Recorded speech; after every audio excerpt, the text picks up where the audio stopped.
پہ انہوں نے بہت سے جوانوں اور افسروں کو قرآن مجید پڑھایا. یہ ہمیشہ وہ ہمیں بہت فخر سے بتاتے تھے. وہ ٹانٹنگ ریمارک دیتے تھے ہمیں تو ظاہر ہے دکھ تو ہوتا تھا کہ ہم انہی سے کل ہم سامنے روبرو بات کرتے تھے، آج ہم سر نیچے کر کے بات کر رہے ہیں. فرق تو بڑا پڑتا ہے.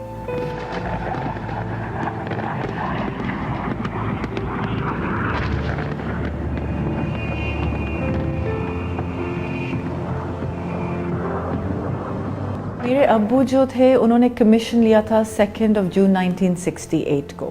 جب 1971 کا یہ کانفلکٹ شروع ہوا ہے اس کے چند ماہ کے بعد ان کو ڈھاکہ کے ادھر جو آرڈننس ڈیپو تھا وہاں پہ ان کو ڈپلوائے کیا گیا تھا.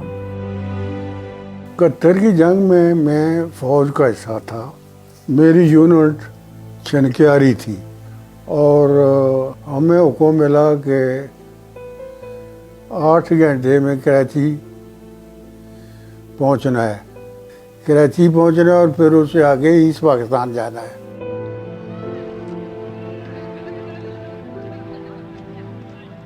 آگے پوسٹوں پر تھے، ڈیفینس میں لگے ہوئے بیٹھے ہوئے تھے.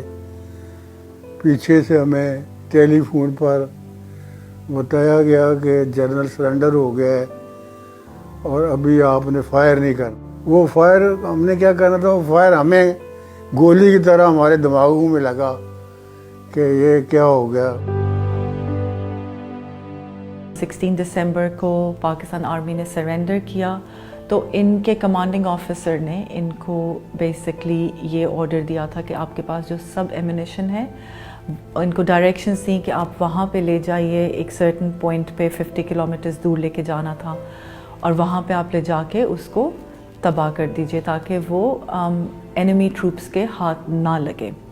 تو یہ اپنے کوئی قریباً 150 لوگ تھے ان کے ساتھ. یہ پورا ان کا کانوائے گیا اس کو لے کے، پر انفارچونیٹلی جو ان کو انسٹرکشنز ملی تھی جس ڈائریکشن میں ان کو جانا چاہیے تھا اس سے اپوزٹ ڈائریکشن میں ان کو بھیجا گیا.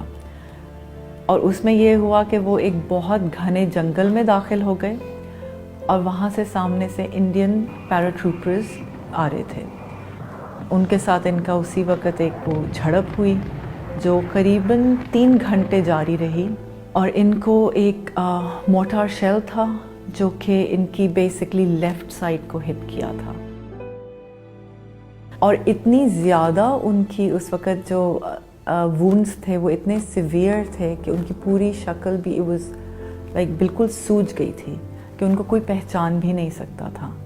جب ان کی شناخت کا وقت آیا تھا تو کوئی ان کی شناخت نہیں کر سکتا تھا. اسی لیے کتنے عرصے تو یہ مسنگ پرسنز کی جو لسٹ تھی اس میں ان کا نام شامل رہا تھا.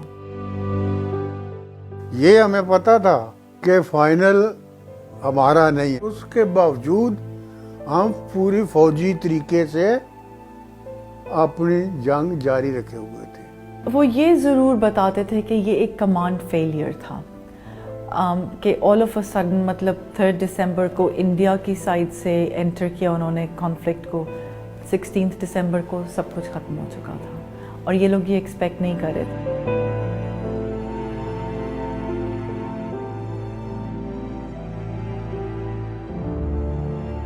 کلکتہ سے ہم بہار تک کا سفر تھا، بائی سی تھا. اب سمندر کے اندر ہم نیچے پانی کے تو وہاں ہی ہمیں تھوڑا بہت جو کھانے کے لیے ملتا تھا کئی 2 3 دن 4 دن 5 دن پرانا پکا پتہ نہیں کدھر پکتا تھا تو ہفتہ پھر ہمیں اس سمندر کے پانی سے دھوتے تھے پہلے انہیں روٹی کو، پھر خشک کرتے تھے. 8 ماہ وہ رہے تھے ہسپتال میں اور اس کے بعد ان کو بہار میں کیمپ 95 رانچی میں منتقل کیا گیا تھا. ان کے ساتھ اور بھی پرزنر آف وار تھے. ہمارے پر بڑا برا وقت تھا، اپنے آپ کو بہت ہی نیچے سمجھتے تھے کہ ان کا ایک سپاہی جو ہے وہ ہمیں افسر کو کھڑا کر لیتا ہے ٹھیک ہے کہ نہیں, مارچ کراتے. میں ایک قسم کی یہ بڑی حد تک گئے چیزیں ہوتی تھی جو برداشت کرتے تھے. جب وہ وہاں پہنچے تھے تو سب سے مطلب ان کے پاس کوئی کپڑے بھی نہیں تھے, تو انہوں نے اپنا شلوار قمیص خود سیا تھا. یہ بھی وہ بہت فخر سے ہمیں بتاتے تھے. سختی ایک کھڑے کر دینا, گھنٹہ 2 گھنٹے باہر ٹھنڈ میں سردی میں کھڑے کر دینا, اس قسم کی سزائیں. وہ 26 مہینے ان کے لیے بہت مشکل تھے, لیکن اس میں انہوں نے ایک اپنے طور سے ایسا پروڈکٹیو کام کیا کہ جس سے ان کا وقت بھی گزر جاتا تھا, کسی کا فائدہ بھی ہو جاتا تھا, اور ان کو بھی ایک سینس آف اچیومنٹ بھی ہوتی تھی. پورا پکا یقین تھا کہ ہم نے پاکستان جانا ہے. تو بیماروں کو ہمارے کیمپوں سے نکال کر علیحدہ لے گئے, تو ہمیں یہ وہاں پر ہمیں پتہ چلا کہ جی کہ اب ہم جو ہے وہ واپس جانا ہے.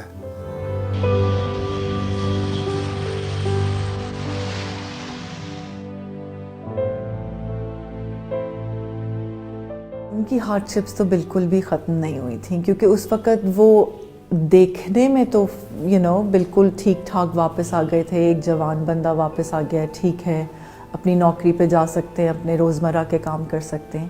کہ 1984 سے ان کو ایک برین فاگ شروع ہو گیا تھا کہ کچھ چیزیں جیسے سارٹ آف میموری سے اسکیپ کر جاتی تھیں. ان کو ہیلوسینیشنز ہوتی تھیں, ان کو پیرانویا تھا, اور یہ ان کے آفس میں بھی نوٹس کیا گیا تھا. انفارچونیٹلی ان کو 1 سال یونیفارم پہننے کی اجازت نہیں تھی.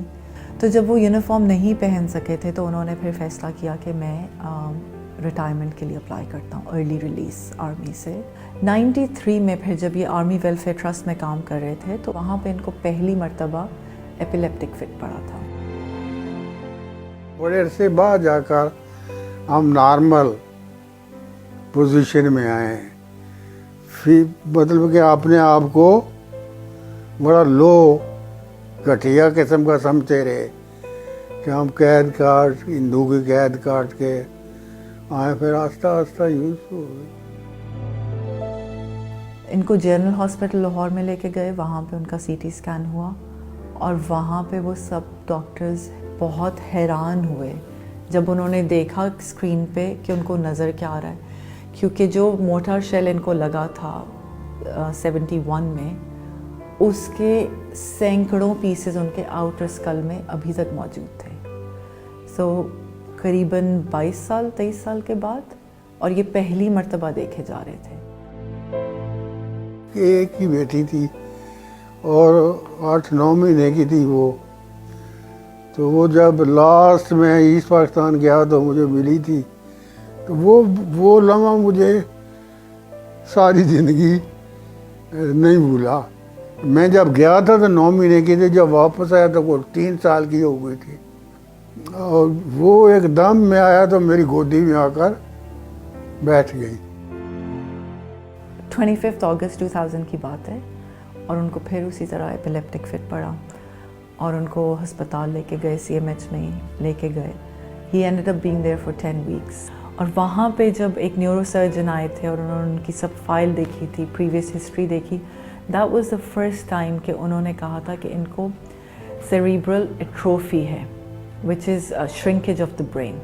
اور انہوں نے کہا کہ یہ ان کی جو اتنی فورن باڈیز ہیں آؤٹر اسکل میں, اس کی وجہ سے ہیں, which has then caused the dementia and the Alzheimer's and the Parkinsonism, epilepsy, وہ سب کچھ اس کی وجہ سے ہوا ہے. تو that was the first time کہ میں نے ایکچولی دعا کی تھی کہ جو ان کے لیے بہتر ہے وہ ہو جائے. اس سے پہلے میں نے کبھی یہ دعا ہی نہیں کی تھی, اور مجھے آج تک نہیں پتا کہ میرے سے وہ کیسے نکلی دعا.